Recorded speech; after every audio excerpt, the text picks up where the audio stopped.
l'installation d'une usine de montage des tracteurs agricoles en République démocratique du Congo.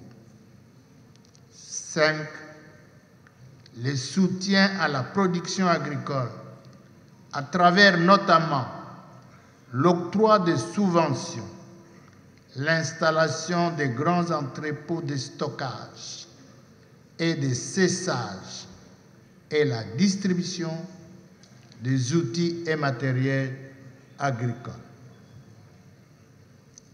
Afin de faire face aux effets de la crise alimentaire et garantir notre pays son indépendance alimentaire, j'invite instamment le gouvernement de la République à mettre en œuvre cet ambitieux programme à travers notamment des crédits conséquents dans la loi de finances de l'exercice 2023 et à explorer d'autres sources de financement innovants.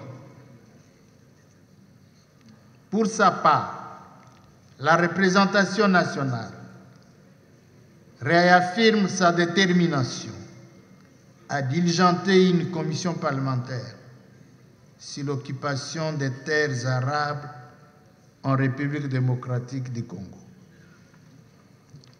Honorable Président du Sénat, estimés collègues, Monsieur le Premier ministre, chef du gouvernement,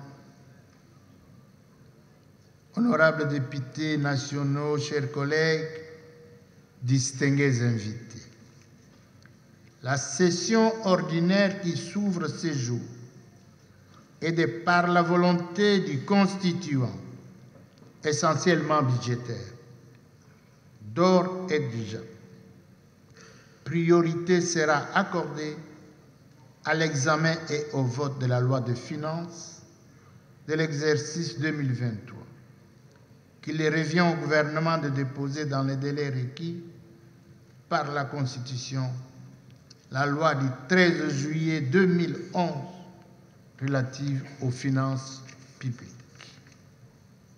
À ce sujet, je rappelle que l'article 84 de la loi relative aux finances publiques prévoit ce qui suit. Le projet de loi portant reddition de comptes du dernier exercice clos, y compris les documents prévus aux articles 81 et 82, points 1 et 2 de la dite loi, est déposé à l'Assemblée nationale au plus tard le 15 mai de l'année suivante, celle de l'exécution du budget auquel il se rapporte. Je rappelle aussi que l'article 87 de la même loi subordonne l'examen du projet de loi de finances de l'année au vote préalable de la loi portant reddition des comptes de l'exercice clos. Honorables députés, chers collègues, honorables membres du bureau, au nom des honorables députés du bureau et mien propre, je félicite le gouvernement pour le dépôt du projet de loi portant reddition des comptes de la loi de finances de l'exercice 2021 et le projet de loi de finances de l'exercice 2023. Ceci permettra à chacune des deux chambres du Parlement de l'examiner dans les délais requis pour la Constitution et la loi relative aux finances publiques. Honorables députés, chers collègues, distingués invités, avant l'ouverture de la présente session, j'ai eu le privilège d'échanger avec les honorables députés nationaux après le retour des vacances parlementaires. Dans cet élan, j'ai également eu des discussions fructueuses avec plusieurs groupes représentatifs de différentes catégories de la population congolaise. Il ressort de ces échanges avec les milieux économiques que l'état actuel de notre économie est le résultat de sa configuration marqué par la dépendance écrite vis-à-vis de l'extérieur.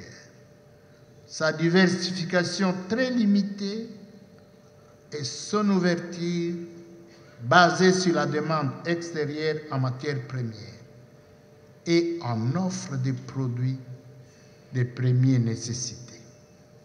En effet, soutenu particulièrement par le secteur minier, la croissance économique de la République démocratique du Congo, qui est restée fragile et non inclusive, ne permet pas dans les conditions actuelles un développement économique et social de nos citoyens dans la... Voilà, bonjour. Bonjour, monsieur. Vous pouvez se présenter?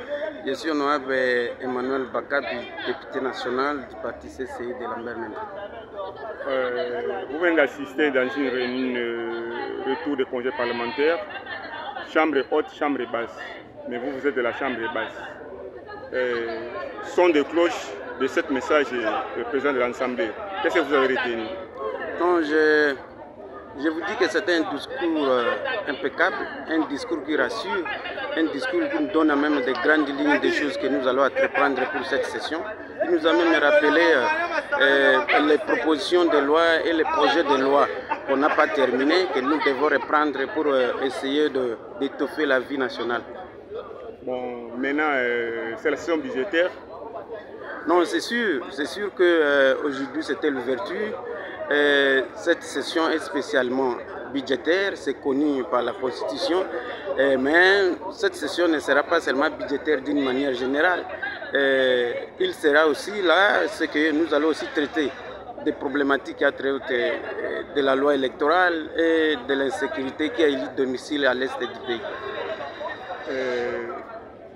En plus, il y a guerre à l'est. Quel est votre sujet sur la guerre de l'Est? Non, la guerre à l'Est, maintenant, là, je voulais vous dire que aujourd'hui, c'est devenu comme un mode de vie, mais je pense que nous allons nous atteler pour essayer de terminer cette guerre qui fait en sorte que notre intégrité territoriale soit dérangée. Et nous savons que nous sommes agressés par les Rwandais, mais nous allons faire face à ça. Cette question sera aussi abordée à travers les interventions des élus à travers cette session. La guerre a quoi montre de désordre? Non, écoutez, ce n'est pas quelque chose que nous encourageons parce que nous sommes tous Congolais. Cette situation nous fait mal parce que ce sont nos compatriotes qui s'entretuent. Je pense qu'il y aura une commission qui sera mise à place pour que cette histoire soit terminée d'ici là. Dernier message pour votre base? Non, je pense que nous venons de la base. Nous venons de la base. Tout le monde qui me connaît comme honorable m'a vu à la base. Le président nous a rappelé qu'il faut présenter un rapport du vacances parlementaire. C'est ce que nous allons faire comme un élu. Je pense que ça nous revient comme devoir. Merci beaucoup.